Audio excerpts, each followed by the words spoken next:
Hi everybody, Chris here from Truly Holistic. We're going to talk about parasites in this video, right? So we're going to start off from actually a testimonial I got from a client who this session was quite a while ago, probably years ago. And I recently saw this person again, and immediately they were like, you did the trick, right? And I was like, okay, what did we work on? And it was regarding parasites. And this particular individual had gone to a numerous amount of people. They'd done cleanses and all sorts of things to get rid of these parasites. And we've also got to understand that sometimes, if we're going through certain things through our body, right? We're experiencing certain things through our body. Sometimes we believe or we perceive that what I'm feeling, what I'm experiencing is parasites, and sometimes it's not. But anyway, they were able to say to me, well, I went to so many practitioners about parasites. It wasn't until I went to you that all of a sudden the problem went away. And for a while now, when we address parasites and how we go about that, and we always get great results with it, is that we remove the intelligence or consciousness of parasites.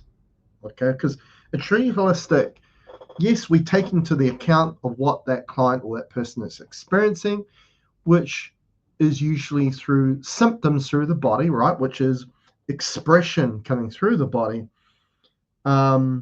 which we also say is the effect of the cause. And this is why quite often, through the modern medical system and a lot of other, ways of healing or remedying or cures that really focus on symptoms, that problem doesn't really go away fully, does it? Because we're just merely removing the symptom, the effect, the expression, without really removing the cause to that effect. And at Truly Holistic, we're really about getting to the heart of the matter, right? To pull the roots out of the problem, which is to address the cause to effect.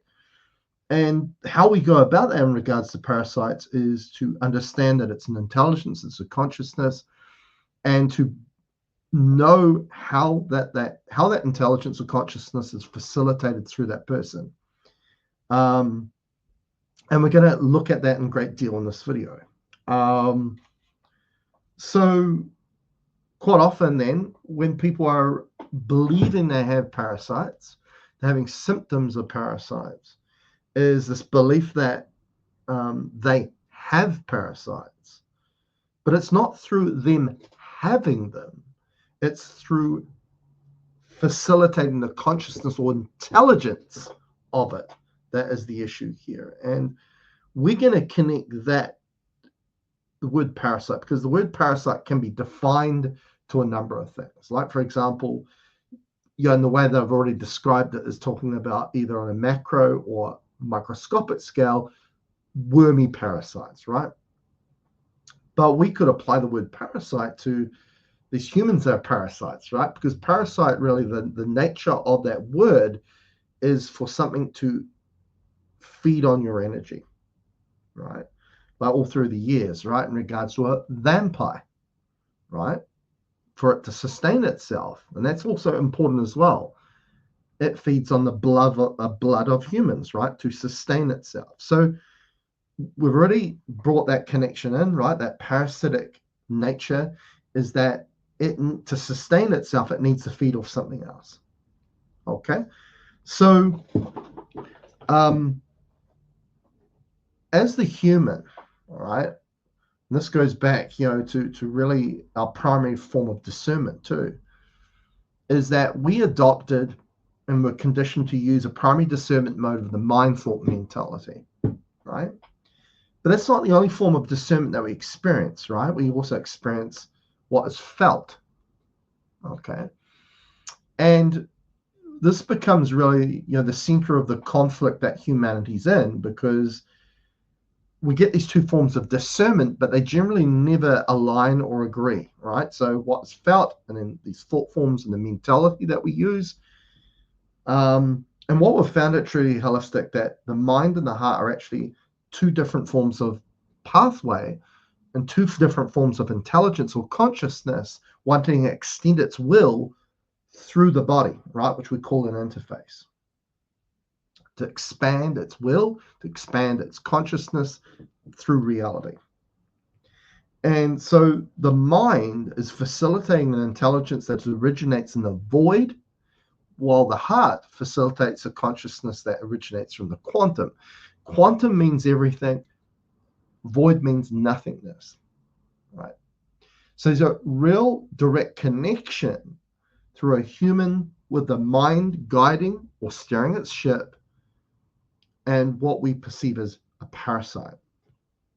Because when we look at the void, right, and if we are allowing the mind to steer a ship, we become a representation of where it comes from, its origin, which is the void, and void means nothingness. Now, all intelligence that comes from the void is parasitic in its nature, because it wants to evolve itself like any other form of intelligence or consciousness. When you get an understanding of that, you can now understand why life forms do what they do, right? Because at their core, they are all intelligence or consciousness wanting to evolve itself. Now, it doesn't have the energy of its own means to evolve itself, so it needs to feed off or use the energy of another life form that has an abundance of energy to apply it in a way that sustains it, right? If you understand what I mean by that. So our authenticity as a consciousness, as a soul, doesn't come from the mind, okay?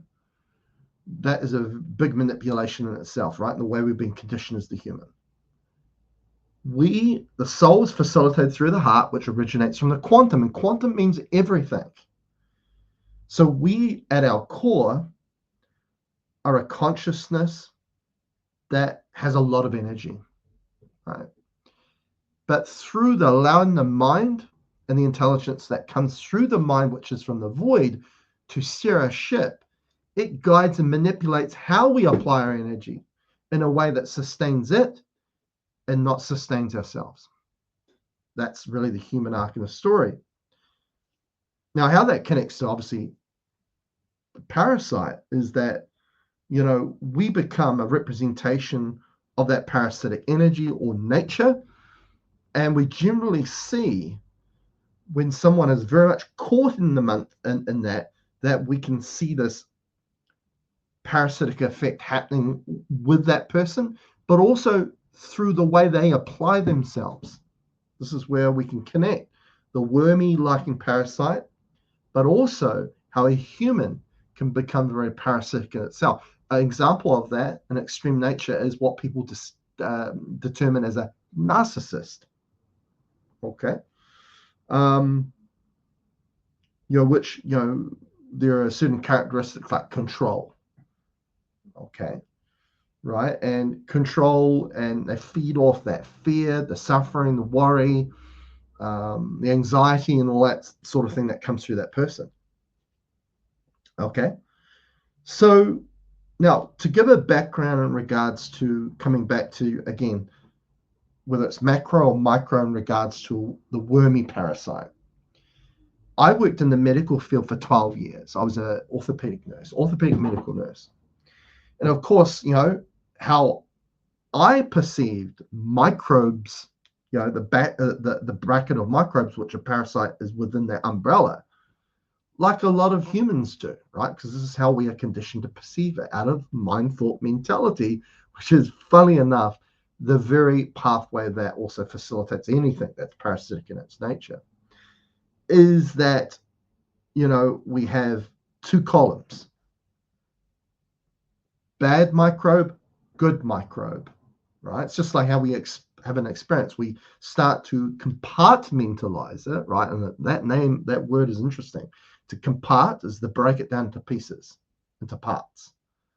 And mentalize, we're doing it in mentality, right? Which is, again, is part of this mind pathway, which is where this parasitic nature originates from. So we compartmentalize, we put it into two aspects: good bacteria, bad bacteria, or good fungus, bad fungus, good mold, bad mold, good yeast, bad yeast, and so on, right? And good is essentially mean it's beneficial to the body.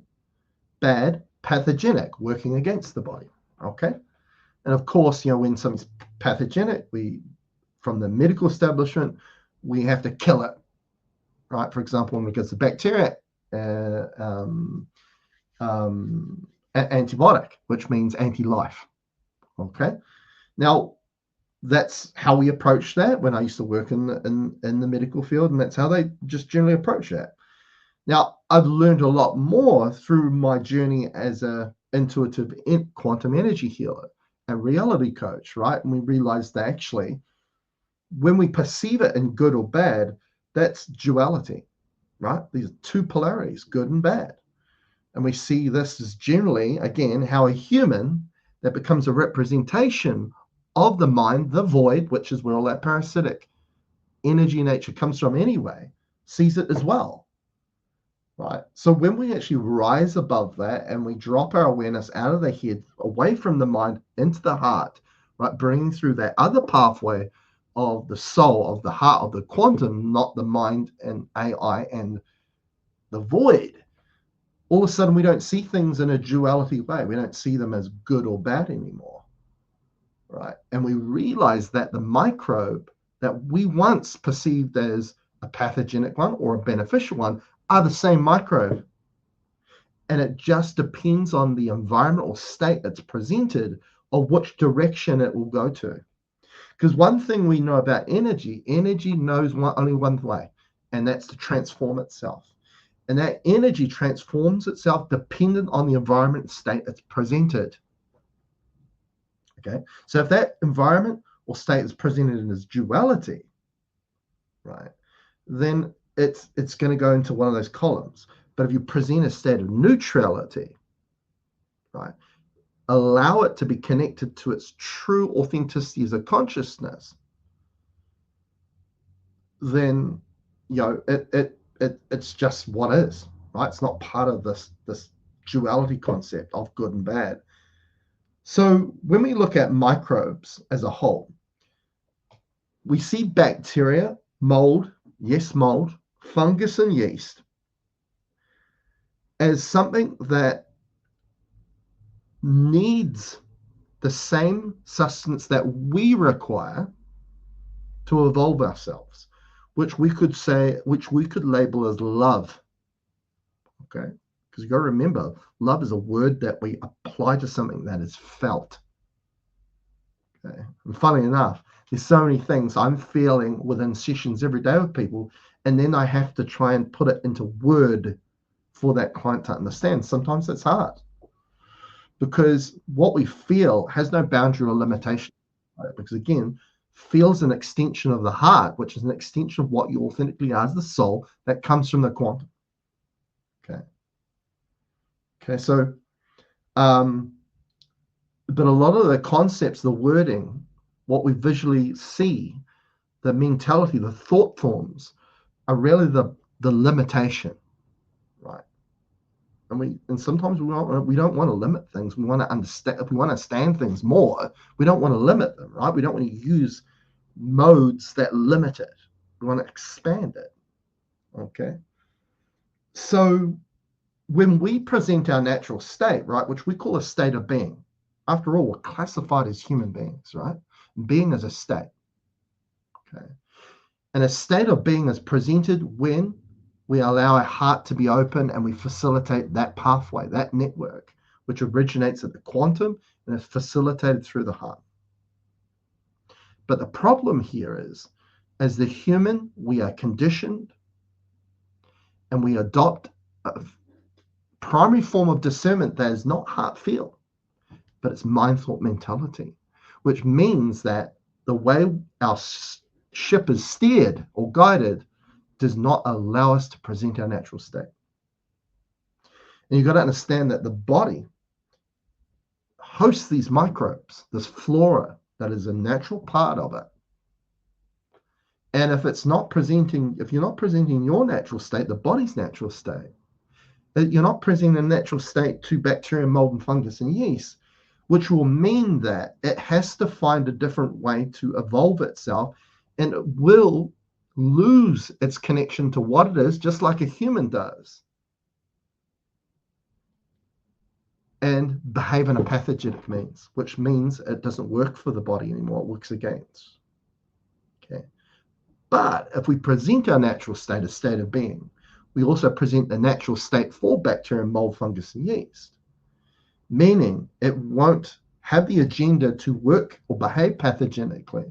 It will work now with the body in a symbiotic and synergistic way. Okay. This is how we look at it, truly holistic. It's about balance. Neutrality means balance. Duality means an unbalanced state, right? And funnily enough, about a week or two ago, I had a session with a lady I used to work in the hospital with. She was also a nurse. And we were working on a microbial issue. And of course, I knew, how she would have seen that as how we all conditioned or taught to perceive that, especially in the medical field. But when I explained it in this manner, she was like, this makes so much more sense. Of course it does. Okay. She was just blown away by it because all of the stuff that she had been conditioned or to perceive in a certain way just crumbled away, because realized that really that didn't make any sense. And now this new approach, it just makes sense, right? Common sense, right? Which, funny enough, is not very common.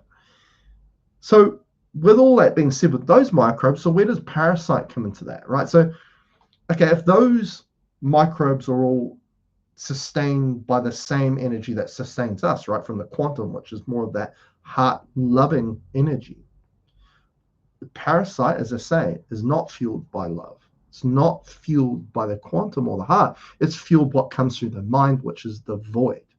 And if we use the polarity to love, that's fear. Right? It's, for example, what else feeds on fear that humanity experiences a lot of and really is not gaining any traction in knowing how to remedy it? Cancer. Cancer is parasitic in its nature as well. So it comes from the void. And funnily enough, what are humans generally conditioned to open the floodgates to? The void, to these parasitic intelligence, which cancer is one of those. Right? So we're a human that is adopting a mind thought mentality in the way they're going to perceive, process reality. They are promoting an environment for cancer to form. And when we get into the whole way then modern medicine approaches cancer and the way it's going to treat it, it's all very fear-based. Which, what does that do? Does that support the remedy of resolving and curing cancer? No, it doesn't. Okay. So parasites is part of that. Viruses are also part of that. Viruses are all part of fear. It's all part of that mind thought mentality pathway. It's all part of the void. Okay. Interesting, right? So this is how we generally approach microbes in general, but also parasites. As we realize that everything that we perceive in a physical sense in this world, in this reality, the basis of it is energy and its consciousness, its intelligence. We need to understand it from that level, but we also need to understand and know how it's facilitated, which comes through an understanding of reality itself. This is why it's truly holistic. Yes, I'm a healer. I'm here to do clearing work. I'm here to remedy health problems, but I'm also a reality coach. And how self-empowering is that to you? For anybody going through stuff, for you to understand reality, to understand what you're experiencing, right? Those expressions, symptoms through the body, and now understanding how reality is forged, which is directly connected to how you apply your own energy. And once you have all that, then you know how to remedy anything yourself. That's how it was supposed to be. Right? So truly holistic is all about self-empowerment, self-enlightenment. And we can facilitate the healing that you require, but we can also teach you and provide the insights for you to understand how that was facilitated, which is really at the cause to the effect you're experiencing. So you can go ahead and become empowered more and more in your life to facilitate what supports you and what doesn't. And if something does come through, knowing then how to approach it in a way that supports you. Transformational. Anyway, if you're interested in booking any sessions with me, whether it's through, if you have a parasite problem, a microbial problem that doesn't matter what you've tried, it just doesn't seem to get rid of it. It's like a monkey on your back. You can't seem to shrug off. Book sessions with me at trulyholistic.net/appointments/, which also includes the option of reality coaching. If you want to understand these approaches, these principles, these insights in a much more profound way, you'll love it. I always go, wow. Wow's the most common response we get from the clients that do reality coaching. Go and check it out. It's on that appointment page. Make sure to like this video if you've really enjoyed this. Okay. Also, if you're not subscribed, make sure you subscribe. Push the notification bell so you can be notified when the next video drops. Until next time, catch you later.